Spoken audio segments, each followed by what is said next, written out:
Je voudrais commencer par un test visuel. J'aimerais que vous fermiez les yeux et imaginez une pomme. Est-ce que cette pomme est rouge? Est-ce qu'elle se trouve accrochée à un arbre? Est-ce que vous la voyez en troisième personne? Ouvrez les yeux.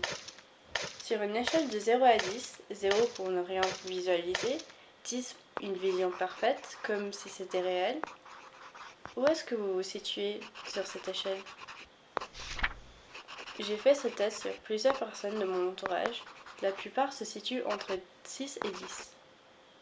J'ai seulement découvert que ce n'était pas normal il y a un an, lorsque je suis tombée sur une vidéo qui expliquait ce trouble.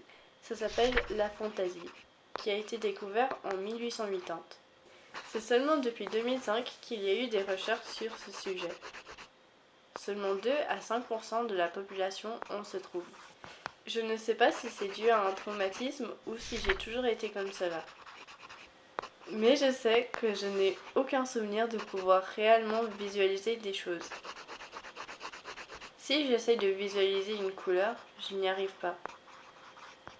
Je sais ce que c'est la couleur verte, mais je ne suis pas capable de la visualiser. C'est assez dur à expliquer. Mais voilà un exemple simple.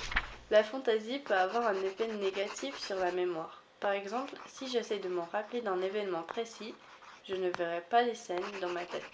Par contre, je peux sentir ou entendre certaines voix, mais je ne vois aucune image.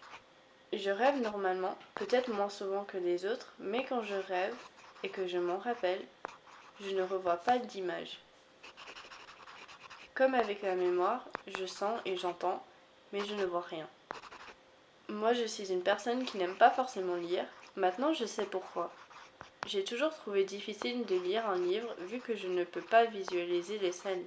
Donc, je n'ai aucun plaisir à lire. Je trouve que ça n'a pas un grand impact sur moi, vu que je ne savais pas que c'était possible de pouvoir visualiser quelque chose. J'ai toujours cru que c'était quelque chose de fantastique. Je sais que pour être dans le domaine de l'art, il faut de l'imagination. Et j'en ai, mais je n'ai juste pas la capacité de visualiser dans ma tête. Je crois aussi c'est pour cela que j'aime dessiner. Pour moi, c'est peut-être plus dur, vu que je ne vois pas d'image dans ma tête comme référence, et je dois souvent rechercher des images pour m'aider. Un artiste assez connu, touché par la fantaisie, est l'animateur de La Petite Sirène, Glen Keane. L'ex-chef de Pixar, Ed Catmull aussi. Pour moi, c'est un encouragement de savoir que malgré ce trou, il est possible de rester créatif. J'espère que vous avez pris plus de connaissances sur ce sujet et que vous avez même découvert que vous avez la fantaisie.